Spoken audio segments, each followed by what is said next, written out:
أعوذ بالله من الشيطان الرجيم بسم الله الرحمن الرحيم وما جعلنا لبشر من قبلك الخلد أفإن مت فهم الخالدون كل نفس ذائقة الموت وقال الله تبارك وتعالى في كلامه المجيد والفرقانه الحميد ولن يؤخر الله نفسا إذا جاء أجلها والله خبير بما تعملون। সমস্ত প্রশংসা গুণগান সে মহান আল্লাহ রাব্বুল আমিনের জন্য, যে মহান আল্লাহ রাব্বুল আলামিন আমাদেরকে সেই জুমার মসজিদে একত্রিত হওয়ার তৌফিক দান করেছেন। সকলে পড়েন আল্লাহুম্মা আমিন। সে মহান আল্লাহ রাব্বুল আমিনের কৃতজ্ঞতা জ্ঞাপন করে শেষ করতে পারবো না, তাই আল্লাহ রাব্বুল আমিন আমাদেরকে এমন একটি শব্দ শিখিয়েছেন, আমিও পড়ছি, আপনারা পড়েন আলহামদুলিল্লাহ। তারপরে পরে আমাদের ধর্মের নেতা মামিনুল্লাহ নবিকুল শিরোমণি ইমামুল আম্বিয়া নবী মক্কি নবী মাদানী নবী মুহাম্মদুর রাসূলুল্লাহ সাল্লাল্লাহু আলাইহি ওয়াসাল্লামের প্রতি দরুদ ও সালাম নাজিল হোক। আল্লাহুম্মা সাল্লি আলাইহি আল্লাহুম্মা বারিক আলাইহি। ভাই সকল, আল কোরআন থেকে দুই জায়গা থেকে দুইটি আয়াতের টুকরো পরিবেশন করেছি, সেটিকে সামনে রেখে আমার বক্তব্য এটি করব। আমার তৌফিক ইল্লা বিল্লাহ। আজকে আমি কয়েকটি পয়েন্ট নিয়ে কথা বলবো। যে বিষয়, যে বস্তু নিয়ে আপনাদের সম্মুখে দণ্ডমান হয়েছি সেটি হলো মৃত্যু। আল্লাহ রাব্বুল আমিন মানুষ জাতিকে কিংবা জিন জাতিকে সৃষ্টি করার আগে মৃত্যুকে সৃষ্টি করেছেন। আল্লাহ রাব্বুল আমিন যে আদেশটি একটি টাকাওয়ালা পয়সাওয়ালা ধনী লোকের সাথে আল্লাহ রাব্বুল আমিন যেমন ব্যবহার করেছেন, সেই মতনই একটি গরিব অজ্ঞ যার কাছে টাকা পয়সা কিছু নয়, তার সাথে আল্লাহ রাব্বুল আমিন সেই জিনিসটা লাগু করেছে যেটি একটি ধনী লোকের সাথে করেছে, সেটি হচ্ছে মৃত্যু। ভাই সকল, পৃথিবীর বুকে যদি আল্লাহ রাব্বুল আমিন সেটা যদি নির্ধারিত করে দিত যে পৃথিবীর বুকে একমাত্র গরিব, যারা টাকা নাই পয়সা নাই, ধন সম্পদ টাকা পয়সা নাই, তারা শুধু পৃথিবীর বুক থেকে মরবে, ধনী লোক পৃথিবীর বুকে বেঁচে থাকবে, তাহলে পৃথিবীর যে সিস্টেম, এখন যে মানুষ যে অবস্থাতে দাঁড়িয়ে আছে, যাদের কাছে টাকা পয়সা ধন সম্পদ থাকতো না, তাদেরকে মানুষ মনে করতেন না। তাদের সাথে এমন ব্যবহার করত যেমন ব্যবহার একটি ছাগল, গরু, ভুঁইস, একটি চোপা জানোয়ারের সাথে মানুষ ব্যবহার করে, সেই মতনই ব্যবহার একটি গরিবের সাথে করত। কিন্তু আল্লাহ রাব্বুল আমিন বলেছেন, যেই হুকুমটি পালন একটি আমিরের সাথে হবে, টাকা ধন সম্পদের মালিকের সাথে হবে, সেটি একটি গরিব ইবনে সাবিল, যারা রাস্তাতে, যারা ইয়া কবরের কাছে, ইয়া কবরের বাড়িতে গিয়ে সাহায্য চায়, তাদের সাথে সেই হুকুমটি লাগু করেছে আল্লাহ রাব্বুল আমিন। সেখান থেকে কেউ বাঁচবে না। আপনার কাছে ধন সম্পদ টাকা পয়সা জমি জায়গা সমস্ত কিছু আছে, কিন্তু একদিন আপনার কাছে মওত আসবে। আমি একটি আলিম, কিছুই জানি না, টাকা নাই পয়সা নাই, কত তানখা দেয়? আমার মতন আলিমকে 8,000 9,000 তানখা দিয়ে এক মাস ধরে মসজিদ মাদ্রাসা করে 8,000 9,000 টাকা তানখা দিয়ে, সেই তানখা নিয়ে মা বাবা পরিবার, স্বামী স্ত্রী ছেলে পিলে মেয়ে, তাদেরকে সে 8,000 9,000 টাকা দিয়ে তাদের কাপড় দাপড়ের ব্যবস্থা করা হয়, খানা পিনা সমস্ত জিনিসের ব্যবস্থা সে 8,000 9,000 টাকা দিয়ে করা হয়। কোন ধনী মাসে 1 লক্ষ টাকা মাস, তার মেয়ে ছেলে অহংকারে ফুটে পড়ে, সে যদি একবার চেতনা করে দেখে, হায় রে, একটি 8,000 9,000 টাকা তানখা একটি আলিমের, সেও মরবে, আমি 1 লক্ষ টাকা আমার স্বামী মাস কামিয়ে আসে, আমাকেও মরতে হবে। তবে একটি আমির একটি গরিবের মধ্যে কোনো পার্থক্য থাকলো না। ভাই সকল, আল্লাহর রাসূল সাল্লাল্লাহু আলাইহি ওয়াসাল্লাম যখন মক্কা থেকে মদিনা যখন আসলেন, আল্লাহর রাসূল সাল্লাল্লাহু আলাইহি ওয়াসাল্লামের কাছে তো কোনো টাকা পয়সা ধন সম্পদ কিছুই ছিল না। মক্কার কাফির আল্লাহর নবীর সাথে এমন আচরণ সৃষ্টি করে দিল, এমন আল্লাহর রাসূল সাল্লাল্লাহু আলাইহি ওয়াসাল্লামের সাথে এমন অবস্থা এমন করে দিল, আল্লাহর রাসূল সাল্লাল্লাহু আলাইহি সাল্লামকে আল্লাহ বলছেন, রাসূল, আর তোমাকে মক্কাতে থাকতে হবে না, মক্কাকে ত্যাগ করে মদিনা চলে যেতে হবে। আল্লাহর রাসূল সাল্লাল্লাহু আলাইহি ওয়াসাল্লামের কাছে টাকা পয়সা ধন সম্পদ কিছুই ছিল না, তবে আল্লাহর রাসূল সাল্লাল্লাহু আলাইহি ওয়াসাল্লামের কাছে এই মক্কার মাটিতে আমানত হিসাবে কিছু টাকা পয়সা ছিল। একটি উদাহরণ দিই, যদি না দিতে গেলে আপনারা বুঝতে পারবেন না। যেমন ধরে নেন, এই গ্রামে আমি একটি মৌলবি হিসাবে শিক্ষকতা করি, আমার সাথে আক্রমণ শুরু হয়ে গেল, আমার সাথে অন্যায় অত্যাচার বেবিচারী সমস্ত কিছু শুরু হয়ে গেল। আর আপনাদের গ্রামের মরুল সর্দার আমার কাছে মসজিদের কিছু টাকা দিয়ে থুয়েছে। যদি আমি বলি, মরুল সাহেব, যা কিছু আছে আমার কাছে হিসাব কিতাব করে নেন, আমি এগুলো ঝামেলা রাখতে পারবো না। যদি মরুল সর্দার যদি জ্ঞানী হয় তো বুঝে নিতে পারবে, নিশ্চয় মৌলবীর সাথে যে অন্যায় অত্যাচার গ্রামের মানুষ করছে, মনে হয় মৌলবী সাহেব গ্রাম মসজিদ ছেড়ে বাড়ি চলে যাবে, তদন্ত শুরু হয়ে যাবে। তো আল্লাহর রাসূল সাল্লাল্লাহু আলাইহি সাল্লাম সেগুলো থেকে বাঁচার জন্য হযরত আলীকে বলছেন, আলী, আমার কাছে কিছু আমানতের মাল রাখা আছে, সেগুলো তোমাকে দিয়ে তোমাকে চলে যেতে হবে। আল্লাহর রাসূল সাল্লাল্লাহু আলাইহি সাল্লাম যখন সে কথা বলল, হযরত আলী তৈরি হয়ে গেল।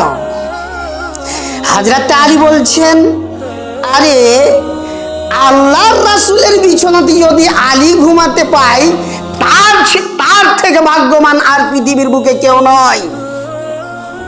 হযরত আলী বলছেন, ঠিক আছে আল্লাহর রাসূল সাল্লাল্লাহু আলাইহি সাল্লাম, আপনি বেরিয়ে যান, আপনার বিছানাকে আমি জোগাবো। আল্লাহর রাসূল সাল্লাল্লাহু আলাইহি ওয়াসাল্লাম হযরত আলীকে বিছানাতে ঘুমিয়ে দিল।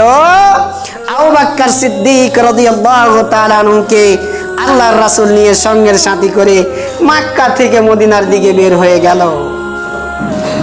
ভাই সকল, সেই সময় দেখেন আল্লাহ রাব্বুল আমিন বলছেন, যাকে আমি মারি তাকে বাঁচাবে কে, যাকে বাঁচাবো তাকে মারবে কে। আল্লাহর রাসূল সাল্লাল্লাহু আলাইহি ওয়াসাল্লাম ঘর থেকে বের হওয়ার সময় চতুর্পার্শ্বে কাফিররা দাঁড়িয়ে আছে, আল্লাহর রাসূলের হুজরার মধ্যে চতুর্দিকে দাঁড়িয়ে আছে। আল্লাহ রাব্বুল আমিন বলছেন, আল্লাহর রাসূল, আপনাকে ভয় করার প্রয়োজন নয়। কিছু মাটি হাতে নিল, সূরা ইয়াসিন পড়ে ফুঁক দিয়ে মাটিকে সেই মতন করে ছেড়ে দিল। সেই কাফির মুনাফিক তাদের চোখে মুখে পড়ে গেল, তারা চোখ কচলাতে থাকলো, আল্লাহর রাসূল বাড়িয়ে চলে গেল। আল্লাহর রাসূলের কিছু করতে পারেনি, কিছু হয়নি। ভাই সকল, মক্কা এসে যখন মক্কা থেকে যখন মদিনা আসলো, 1 বছর পরে জাঙ্গে বাদার শুরু হয়ে গেল। সেখানে মুসলমানের তাদাদ কম, কাফিরের তাদাদ অনেক বেশি। 300 মুসলমান 1000 কাফিরের সাথে লড়াই, যুদ্ধ শুরু হয়ে গেল। ভাই সকল, সেই যুদ্ধ শুরু হয়ে গেল। আল্লাহর রাসূল সাল্লাল্লাহু আলাইহি ওয়াসাল্লাম 300 মুজাহিদিন, 300 আল্লাহওয়ালাকে নিয়ে জঙ্গে বাদার শুরু হয়ে গেল 1000 কাফিরের সাথে। আল্লাহ রাব্বুল আলামিনের পক্ষ থেকে এমন একটি ফয়সালা আসলো, 300 মুসলমান 1000 কাফিরের কাছে বিজয় হয়ে গেল। ভাই সকল, তাই আল্লাহ রাব্বুল আলামিন বলছেন, হে মানুষ, যখন তুমি আমাকে এক বলে বিশ্বাস করে নেবে, যখন আমার প্রতি ঈমান আসবে, যখন আমার প্রতি তোমার তাওয়াক্কুল ভরসা হয়ে যাবে, পৃথিবীর মানুষ যদি সবাই এক জায়গায় হয়ে যায়, তোমার কিঞ্চিত পরিমাণ কিছুই করতে পারবে না। যদি কিছু করতে পারত, 1000 কাফির আর 300টা মুসলমান, ভাই সকল, ভাগ করে যোগ করে কিছুই করে যদি করা যায়, 300টা মুসলমান 1000 কাফিরের সামনে কিছু নয়। তবে আল্লাহ রাব্বুল আলামিনকে দিনকে বিজয় করার ছিল। ভাই সকল, যুদ্ধ শুরু হয়ে গেল। মুসলমান 1000 কাফিরের সাথে যুদ্ধ শুরু হয়ে গেল। আল্লাহ রাব্বুল আলামিনের পক্ষ থেকে এমন একটি হোসলা চলে এলো, ইসলামের ক্ষমতা, ইসলামের পতাকা বিজয় রাখতে হবে। 300 মুসলমান 1000 কাফিরের সাথে যুদ্ধ শুরু হয়ে গেল। এমন ভাবে যুদ্ধ শুরু হয়ে গেল, কাফির ওইদিকে কাটা পড়ছে, মুসলমান ওইদিকে কাটা পড়ছে। তবে 300 মুসলমান 1000 কাফিরের সাথে যুদ্ধ লেগে গেল। আল্লাহ রাব্বুল আলামিন বলেন, হে নবী, আমি তোমার সাথে আছি, তোমাকে ভয় করার কিছু প্রয়োজন নয়। তুমি সেই কাফিরের সাথে তুমি লেগে যাও। সাহাবারা লেগে গেল। আল্লাহর রাসূল সেই সময় চলে গেল। ভাই সকল, সেই যুদ্ধতে আল্লাহর রাসূল সাল্লাল্লাহু আলাইহি ওয়াসাল্লাম 300 মুসলমান নিয়ে বিজয় হয়ে গেল, যুদ্ধ জিতে গেল। আল্লাহর রাসূল সাল্লাল্লাহু আলাইহি ওয়াসাল্লাম এমন সুন্দর করে জিতে নিল। তার কিছুদিন পর আবার 1 বছর পরে জঙ্গে উহুদের ঘোষণা হয়ে গেল। জঙ্গে উহুদ শুরু হয়ে গেল। সেই সময় কাফিরের তাদাদ বেশি, মুসলমানের তাদাদ কম। সেই সময় আল্লাহ রাব্বুল আলামিন আল্লাহর রাসূল সাল্লাল্লাহু আলাইহি ওয়াসাল্লামের দিকে সাথ দিয়ে সেই যুদ্ধতে আল্লাহর রাসূল সাল্লাল্লাহু আলাইহি সাল্লাম বিজয় করে বাড়ি এসেছেন। ভাই সকল, বলার উদ্দেশ্য হলো, যদি আমাদের মধ্যে লিল্লাহিয়াত থাকে, আমাদের মধ্যে যদি আল্লাহর প্রতি তাওয়াক্কুল থাকে, আমাদের কিছুই হবে না। সব জায়গা থেকে আমরা বিজয় হয়ে বের হতে পারবো।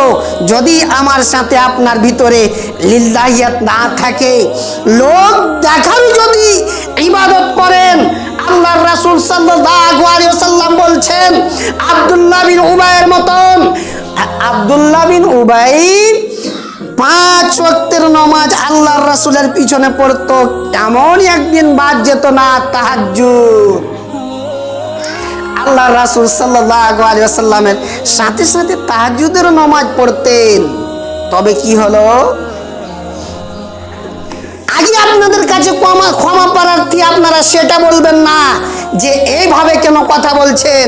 ভাই, আপনাকে সেই জন্য 2টি যুদ্ধের কথা বললাম। 300 মুসলমান 1000 কাফিরের সাথে কেমন করে যুদ্ধ করে জিতে নিল, তাদের মধ্যে লিল্লাহিয়াত তাওয়াক্কুল ছিল। কথার বলার উদ্দেশ্য হলো, হযরতে আব্দুল্লাহ বিন উবাই তিনি তাহাজ্জুদ গুজার ছিলেন।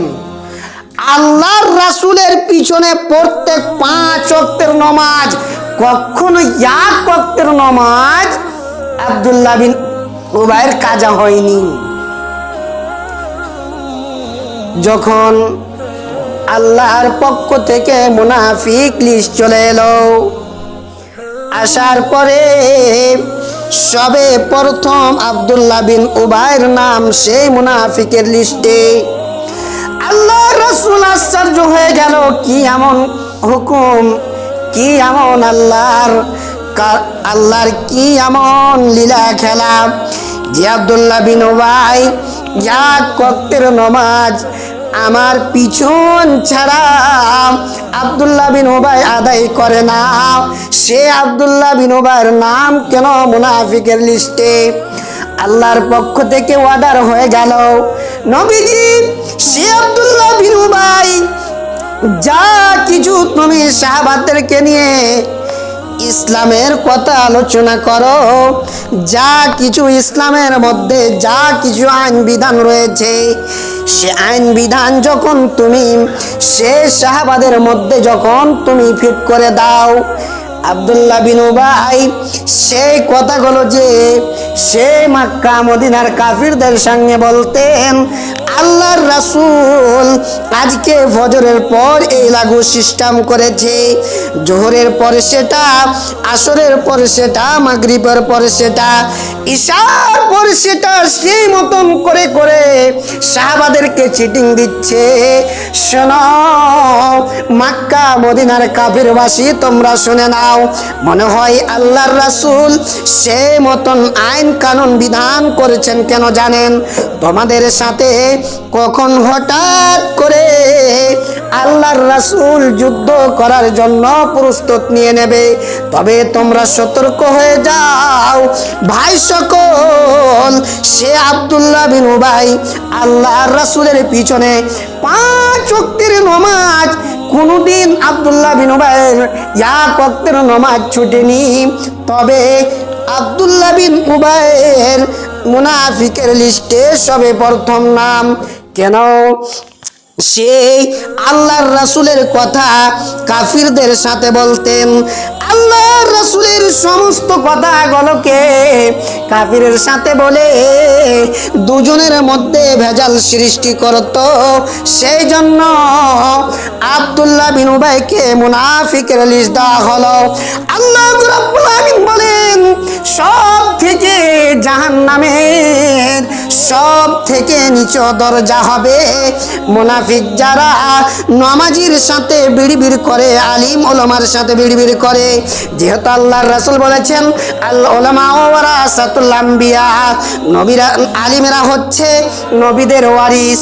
আলিমেরা হচ্ছে নবীর পরে যেটা লিস্ট এসেছে, নবীর পরে যেটা আইন কানুন বিধান লাগু হয়েছে, সেটি হলো আমার মতনই একজন আলিম আর একজন আলিমের সাথে।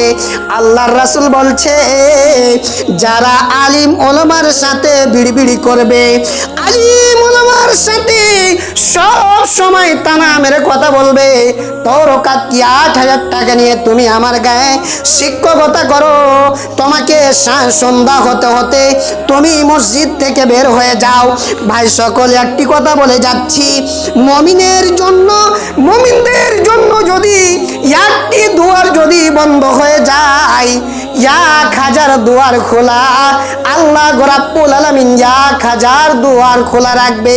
যেমন 300 মুসলমান 1,000 কাফিরের কাছে বিজয় হয়ে গিয়েছে। একটি মসজিদ থেকে একটি আলিমকে তাড়াবেন। পৃথিবীর বুকে কোটি কোটি মসজিদ তৈরি করা আছে, পৃথিবীর বুকে কোটি কোটি মাদ্রাসা মসজিদ তৈরি করে রেখেছেন আপনার মতন আমার মতন লোক, মসজিদ মাদ্রাসাকে তৈরি করে রেখেছে। আপনি আমাকে এখান থেকে বের করে দেবেন, কাল সন্ধ্যার সময় আপনার গ্রামের পাশে কোনো জায়গায় সেট হয়ে যাবে।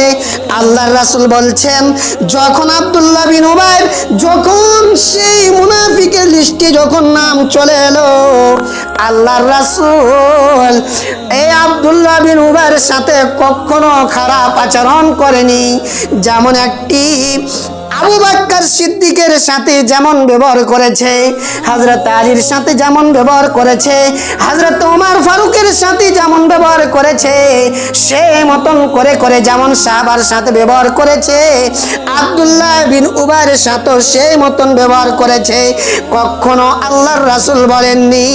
তবে আল্লাহর রাসূল সাল্লাল্লাহু আলাইহি ওয়াসাল্লাম কোরআনের একটি আয়াত পরিবেশন করতেন, ইন্নাল মুনাফিকিনা ফিদ দারকি আসফালি মিনান নার। যারা মুনাফিক হবে, যারা নমাজের সাথে, যারা ভালো লোকের সাথে, যারা আলিমের সাথে, যারা গ্রামের ভালো লোকের সাথে, একটি নমাজি লোকের সাথে, একটি ভালো লোকের সাথে দেখে তাকে বিড়ি করবে, ভালো নজরে দেখবে না। শুনে নাও, তোমার মতন লোকের ঠিকানা আল্লাহ রাব্বুল আমিন বলছেন জাহান্নামের সব থেকে নিচু স্থান, সব থেকে নিচু জায়গা, সব থেকে নিচু জায়গা। আল্লাহ রাসূল সাল্লাল্লাহু আলাইহি ওয়াসাল্লাম বলেন, যেমন কোন মেয়ের মাসে যখন মিন্স হয়, মায়না বাড়ি হয়, সেই খুন কত গন্ধ খুন। আল্লাহ রাসূল বলছেন সেই খুন এত খারাপ খুন, সেই খুন, সেই রক্ত, পিপ রক্ত খুন, সেই জিনিস দিয়ে সেই মুনাফিকিনের খাদ্য খেতে দেওয়া হবে। জাহান্নামের সব থেকে নোংরা খাদ্য খেতে দেওয়া হবে, যেগুলো মানুষের শরীর, মানুষের চামড়া, মানুষের রক্ত, মানুষের খুন পুজ গলে গলে জাহান্নামের নিচু জায়গাতে যে পড়বে, সেইগুলো সেই মুনাফিকের খাদ্য হবে। আল্লাহর রাসূল সাল্লাল্লাহু আলাইহি সাল্লাম যখন জান্নাত জাহান্নাম দর্শন করলেন, জান্নাত জাহান্নাম দেখলেন, আল্লাহর রাসূল সাল্লাল্লাহু আলাইহি সাল্লাম বলছেন, কিছু লোককে দেখলেন, কিছু লোকের এই কষাকে চিড়ে কানের কাছ থেকে নিয়ে যাওয়া হচ্ছে, এদিক ঠিক হতে হতে ফের এই কষাকে চিড়ে দিকে নিয়ে যাচ্ছে। আল্লাহর রাসূলকে বললেন, আল্লাহর রাসূল জিবরাইল কাছে, মা হাযা ইয়া জিবরাইল, এরা কারা, এরা কোন লোক, কে লোক? বলছেন আল্লাহর রাসূল আরো আগে চলো। সেই মতন করে করে করে করে জান্নাত জাহান্নাম গোটায় আল্লাহর রাসূলকে দেখানো হলো। তারপরে আল্লাহ রাসূলকে এক এক করে বলা হলো। একটি কথা বলছি ভাই সকল, আমাদের মধ্যে যদি সেই মতন আমল, সেই মতন আচরণ থাকে, আজ সেই মসজিদ থেকে বের হয়ে একদম তওবা ওয়া ইস্তেগফার করে বের হন, না তো জাহান্নাম ছাড়া কোনোই কাজে আসবে না। আপনি নামাজ পড়েছেন, আপনার ভাইয়ের সাথে দুশ্মনী, আপনি নামাজ পড়েছেন, একটি ভালো লোকের সাথে দুশ্মনী, আপনি 5 ওয়াক্তের নামাজ পড়ছেন, আপনি লোকের বুরাই বয়ান করছেন, আপনি 5 ওয়াক্তের নামাজ পড়ছেন, অমুক আলিম এরকম, সে আলিম ওরকম, সে আলিম এরকম। ভাই, একটা লোক দেখার আগে 4টি আপনার দিকে বলছেন তুই খারাপ, একটি লোক বলছে তুই খারাপ, 4টি আপনাকে বলছেন ওর থেকে তুমি খারাপ। সেই লোক, একটা লোক দেখার আগে 3টি লোক নিজের দিকে মানে বলছে সব থেকে, ইয়ার থেকে তুই খারাপ, একজন তুই, 3টি লোক ইশারা দিচ্ছে আপনার দিকে। ভাই সকল, তবে আল্লাহর রাসূল সাল্লাল্লাহু আলাইহি ওয়াসাল্লাম বলছেন যদি সেই মতন আমল করে, সেই তো আল্লাহর রাসূল বলেছেন ফাওয়াইলুল লিল মুসাল্লিন, ফাওয়াইলুল লিল মুসাল্লিন, बड़ी खराबी है नमाजियों के लिए, बड़ी खराबी है नमाजियों के लिए। সব থেকে জঘন্য হলো নামাজের জন্য। কোনগুলো নামাজি? আপনার নামাজ ঠিক নাই, একটি আলিম বলছে আপনার নামাজ ঠিক হলো না, আরে ওয়ার কেন দেখছো গো, আপনি দেখেন না? আমার মতন জওয়ানিতে তুমি কত যে কি করে বেড়ালছো পৃথিবীর বুকে, নামাজ রোজা বলে কোন সম্পর্ক ছিল না, আধখানি কবর দিকে চলে গিয়েছে। ও ফাওয়াইলুল লিল মুসাল্লিন, বড় মুসাল্লি হয়ে গিয়েছে। ভাতিজা নামাজ পড়তে আসছে, তোর নামাজ হলো না, চাচা নামাজ পড়তে আসছে, তোর নামাজ হলো না। এই বসেছে এই ছেলেটা, আপনার ছেলে নামাজ পড়তে আসছে, আপনার গ্রামের ছেলে 12 বছর 10 বছর ইয়ং বয়সে 40 বছরে নামাজ পড়তে আসছে। ওই 40 বছর বয়সে তো আপনার এই মানে যে জায়গাতে শয়তানের আড্ডা, সেই জায়গাতে আপনার আড্ডা ছিল। 40 পার হয়ে গেল, 50 বছর বয়স, 50 খরচ করে দিলেন, আর 10 বছর 15 বছর বাঁচবেন। সে সময়তে আপনি নমাজ ধরেছেন, তাহাজ্জুদ ধরেছেন, 5 ওয়াক্তের নমাজ, রুকু ঠিক হলো না, সাজদা ঠিক হলো না, নমাজের আরকান আপনাকে জানা নাই, আপনি বলেন আপনার নমাজ কোথায় থেকে হবে? তাই আল্লাহর রাসূল সাল্লাল্লাহু আলাইহি সাল্লাম বলছেন, ভাই সকল, জওয়ানিতে ইবাদত করো। জওয়ানি ইবাদত আল্লাহর কাছে সব থেকে কার্যকারী, আল্লাহর নিকটে সব থেকে ভালো ইবাদত হলো ইয়ং অবস্থাতে ইবাদত করতে হবে। আপনার রুকু ঠিক হবে, সাজদা ঠিক হবে, নামাজের আরকান ঠিক মতন জানা হবে। আপনি যে বসে নামাজ পড়ার সেই বসে আপনি আড্ডাবাজি করেছেন, কবরে যাওয়ার কালীন আপনি নামাজ ধরেছেন, রুকু ঠিক হলো না, সাজদা ঠিক হলো না, আপনার দোয়া জানা হলো না, সেই সময় নামাজ পড়ে আপনার কি হবে বলেন? যদি আল্লাহ রাব্বুল আমিন আপনার নামাজ যদি কবুল না করে, ফাওয়াইলুল লিল মুসাল্লিন, নামাজ পড়েও যদি জাহান্নাম যেতে হয়, তো এটা তো অনেক আশ্চর্য কথা। মৌলভী সাহেব কেমন কথা বলছেন? আমি বলি না, আল্লাহ রাব্বুল আমিন বলছেন, ফাওয়াইলুল লিল মুসাল্লিন আল্লাযীনা হুম আন সালাতিহিম সাহুন। बड़ी खराबी है उन नमाजियों के लिए जो लोग लोगों को दिखाने के लिए नमाज पढ़ते हैं। যারা মানুষকে দেখার জন্য নামাজ 5 ওয়াক্তের পরে, তাদের জন্য হবে ফাওয়াইলুল লিল মুসাল্লিন, তাদের জন্য একটি জাহান্নাম তাদের জন্য তৈরি করা হবে। আল্লাহ রাব্বুল আমিন সৃষ্টি করেছেন, সেই জাহান্নামে তাদেরকে দেওয়া হবে। ভাই সকল, তাহলে আমাদেরকে বেঁচে থাকার আগে সমস্ত ইসলামের আরকানকে মেনে চলতে হবে, ইসলামের আইনকে মেনে চলতে হবে, ইসলামের বিধানকে মেনে চলতে হবে, আর ইয়ং অবস্থাতে আল্লাহর ইবাদত করতে হবে। তাহলে আমাদের ইবাদত গ্রহণযোগ্য হবে, তা না হলে হবে না। ভাই সকল, আল্লাহ রাব্বুল আমিন মানুষকে সৃষ্টি করেছেন একমাত্র ওয়ার ইবাদতের জন্য। আল্লাহ বলছেন, ওয়ামা খালাকতুল জিন্না ওয়াল ইনসা ইল্লা লিয়াবুদুন, আমি মানুষকে সৃষ্টি করেছি একমাত্র আমার ইবাদতের জন্য। আমার সামনে মাথা নত করবে, আমার সাথে আমার সামনে মাথা নত করবে, এক অপরের সাথে এক অপরের সামনে কখনো মাথা নত করতে পারে না।